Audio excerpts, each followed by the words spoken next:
Welcome to yet another episode of Junior Intermediate, Junior English of Telangana Board. I am Jos Madan Paul, standing in front of you on the platform of Alphos e-learning.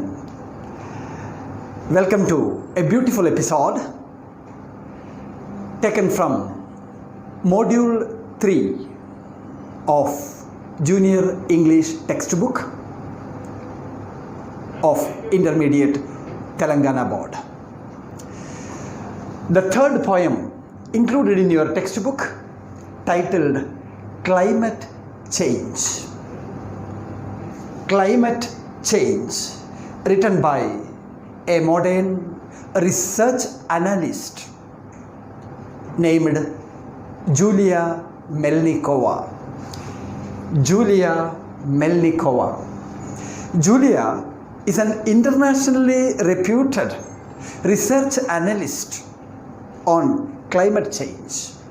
She was born in Russia and then did her studies in Germany and then started working in Russia, Germany, United States, UK. Her contributions to the field of International Carbon Action Planning, ICAP, International Carbon Action Planning, is commendable. A woman working for climate and climate change. The present poem, titled Climate Change, depicts the drastic consequences of global warming. It is presented in an evocative manner with images and instances brought out by Julia. Do you know, students, we are recklessly destroying the environment. We are carelessly destroying the environment. And thereby we are disturbing the delicate balance of the ecosystem. The ecosystem's balance is much disturbed.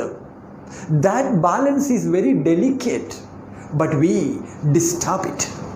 Then you may ask how? You may ask how? The answer is there in this poem. How we cause an imbalance in the ecosystem. Industrialization, deforestation, pollution, urbanization, why to say all these do contribute to this significant increase in the temperature of our climate.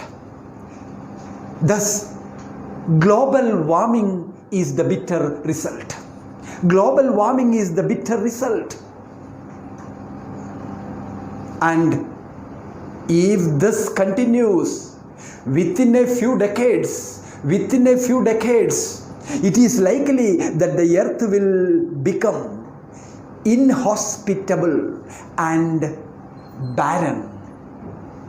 No creatures, no plants, no human beings, nothing will be able to sprout or live on this earth.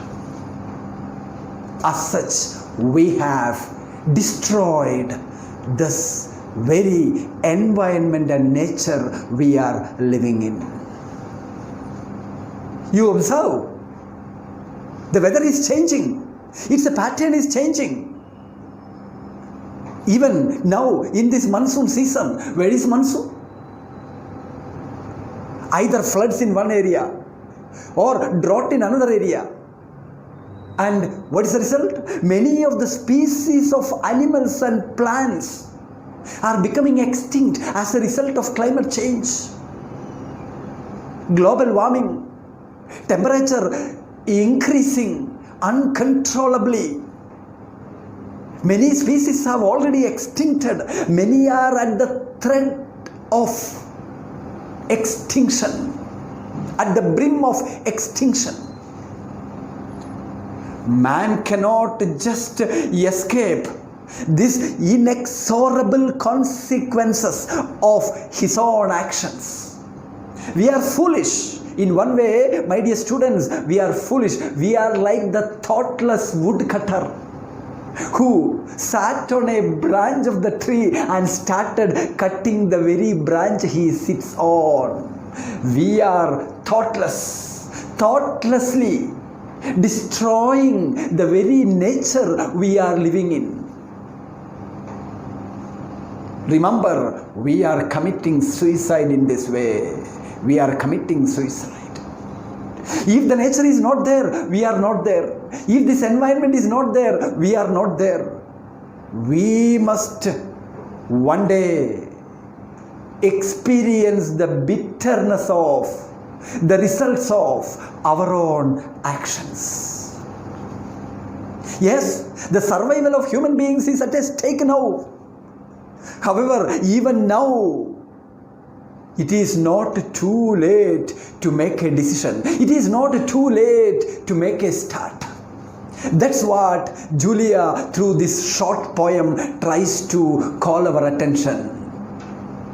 Teenagers or aged people, whoever it may be, from a child to the oldest man on this earth, everyone has now the right time. This is the moment where we have to act. It is time we acted. If not, let us do it now. Let us start now. All of us can join hands and at least play a small role in reversing the damage that has already happened. Reversing the damage that has already happened.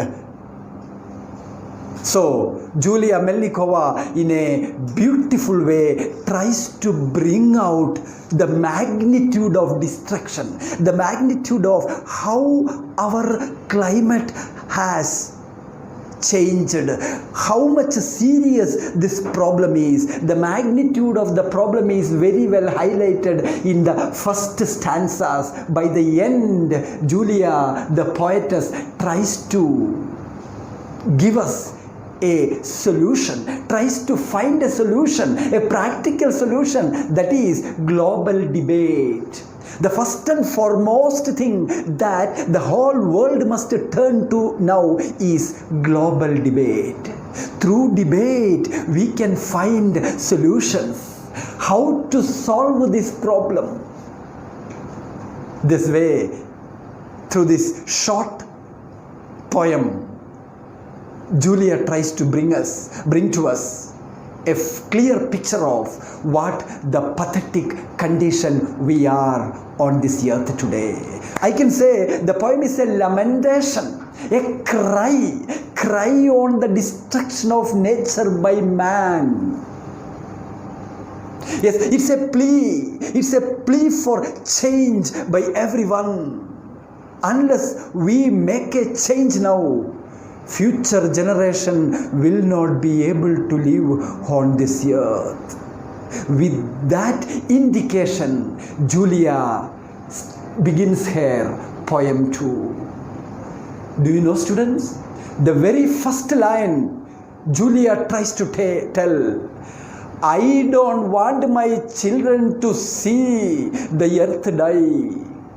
I don't want to see my children to see the earth die. My children. Students, can you say, whom does the poet mean? My children? Future generation of the world, future generation of our country, the future generation to come up onto this earth to live on. I don't want children. The very first line itself tells poet's determination. That determination is instilled into the minds of the readers also. I don't want. See, a negation, children. This is a beautiful technique used by Julia to make the poem effective. I don't want my children to see the earth die. Yes, students, the earth is gradually dying. The earth is gradually dying. We cannot save it before it dies. Let us do something. The coming generation needs it. We enjoy everything here. Don't we have the right to make the future generations enjoy the same? Is it not our responsibility? Is it not our right? How does Julia say that the earth is dying? Where fishes don't swim and birds don't fly, fishes don't swim and birds don't fly. Children, here are two symbolic presentations. Fishes and birds. Fishes, they're down in the water. Birds, they're up in the sky. By taking these two images, Julia is trying to tell not only fishes die, not only birds do not fly, all living beings living in between this gap, sky and water. All living things are referred here. A to Z, from water to the sky. They do not live on this earth. Why? Because there is no air for breathing. Yes, fishes die because they do not get water from the, they do not get oxygen from the water. Because the water is contaminated. And other creatures living on the earth do not get water to drink. No water to drink. Fishes do not get air for breathing. Even we people, sometimes, not sometimes, yes, our lungs are all full of contaminated air and our life becomes a dangerous life on this earth. How this poisonous air we breathe in make us ill healthy, you know it already. And because of human intervention, global conditions will make the land sink. Global conditions are making this land sink. You have already studied in your social studies and all that earth is only a smaller portion or part of the entire. The rest is all water. But even that 1/3 that says earth is gradually sinking now. Where will human beings and other animals live? Only aquatic animals may be able to live then. Where will the animals and human beings who live on the earth find shelter then? Still, pathetic conditions. I don't want emissions to stay in the air.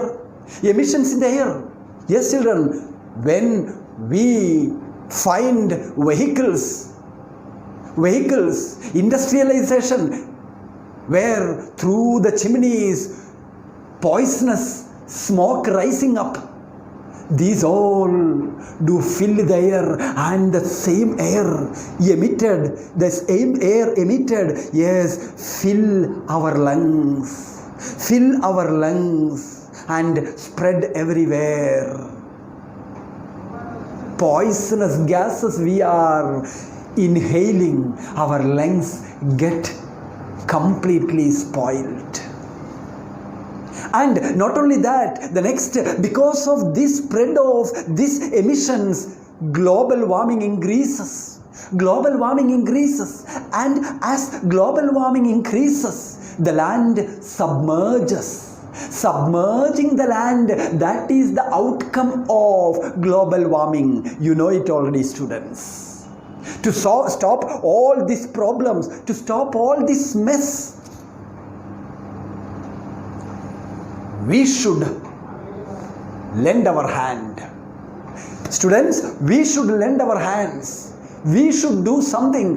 Let human beings raise our hands together to do something to save this environment, to save this earth. So in the first two stanzas, Julia beautifully brings the effect of the pathetic condition of our earth at present.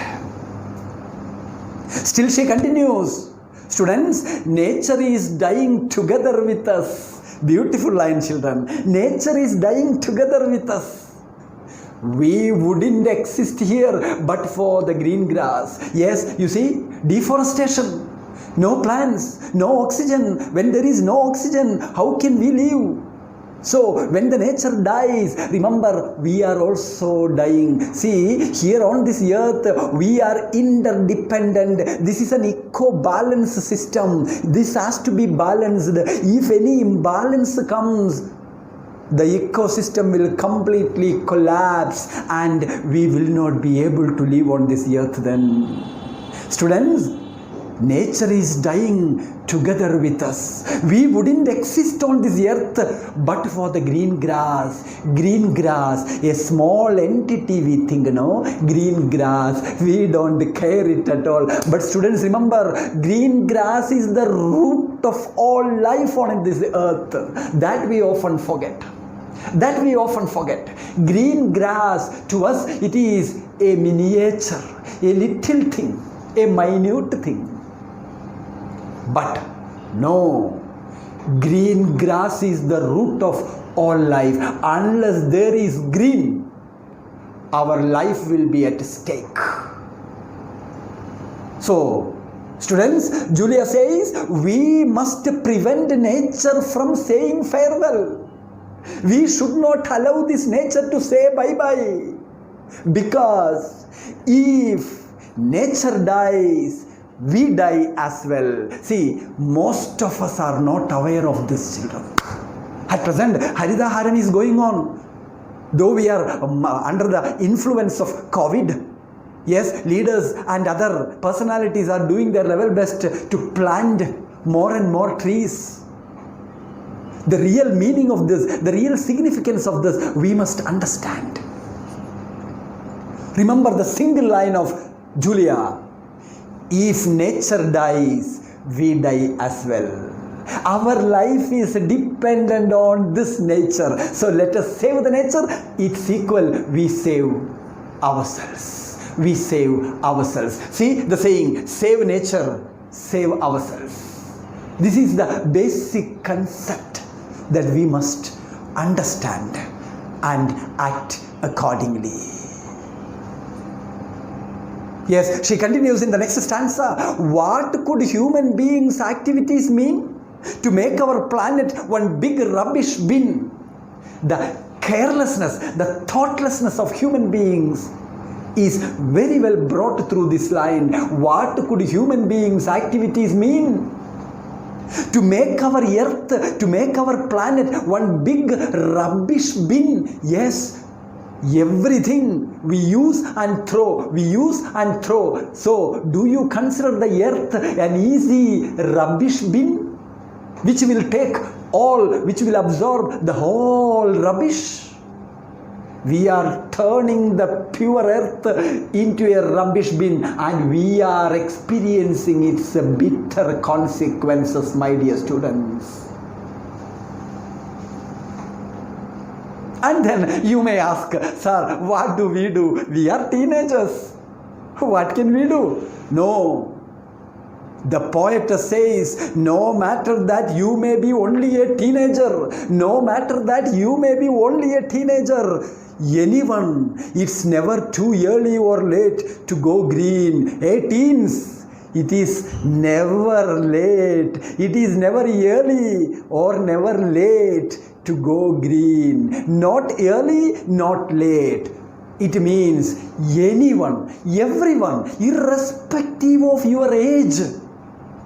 Not early, not late. Irrespective of your age, you can do something, teenagers, to make this earth green.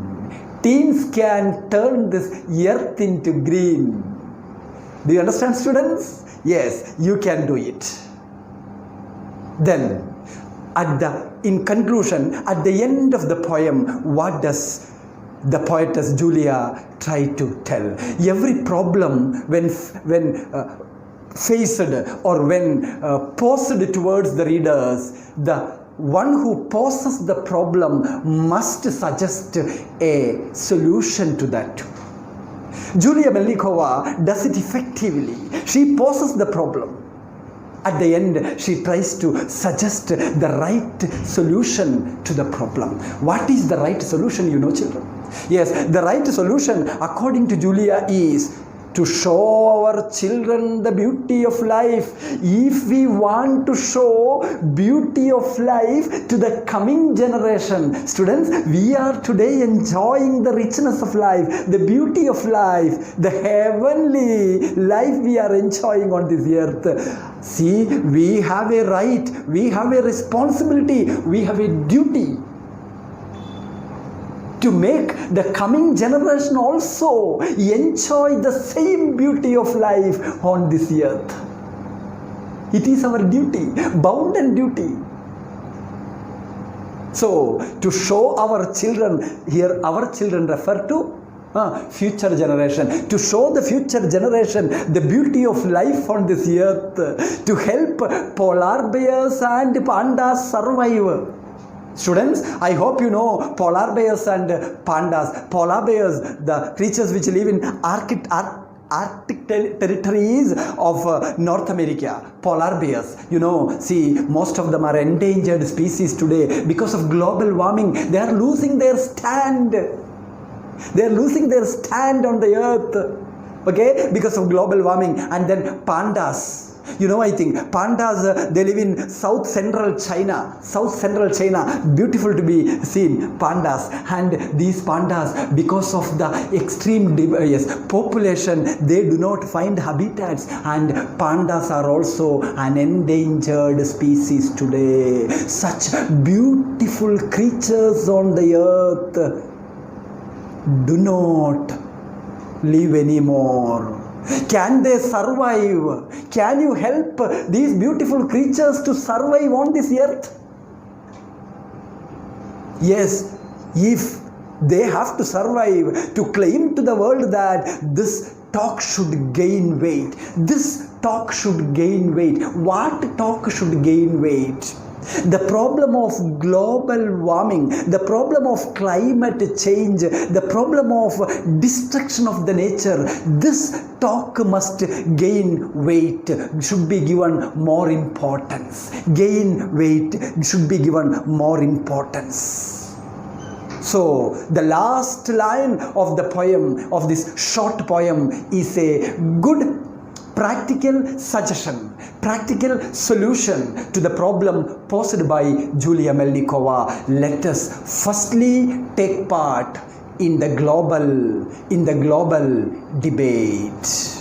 Let us firstly take place in the global debate. There is only one solution. Just by saving one area, one street, or one particular state alone, this problem cannot be solved. This is a global problem. For a global problem, a global discussion is needed. A global debate is needed. That is what the poetess tried to tell here. To find solutions, let us on the global level, international level, world level, let us have a debate and discuss various possibilities of saving our nature, various possibilities of saving the environment, what human beings can do. We have to face the consequences of our own actions. So we must take actions now to reduce this kind of pollution, this kind of global warming. So, by the end, the poetess is very clear that global debate is needed. Through global debate, the problem can be solved. And she says, it is time we did something to save the nature. It is time we did something, we acted to save. If not, the future generation, my children, they will not be able to enjoy a beautiful life on this earth. They should see this earth, they should enjoy the beauty of life as we enjoy the beauty of life. Students, it's a short poem making all of us aware of the importance of stretching our hands, joining our hands to do something to save this nature. This cry on the destruction of nature by man. It's a plea, a request by the poetess to bring a change for the sake of future generations. Let us do something, because as I told at the beginning of the class, unless we do something, we must face the bitter consequences of our own thoughtless actions. It is like, as I told you, a thoughtless woodcutter sitting on a branch and cutting the very branch he sits on. We are polluting the very earth we live on. We are polluting the very oxygen or air we breathe in. We are polluting the very water we drink. We are polluting the very food we eat. And we gradually kill ourselves, called suicide. Thank you very much.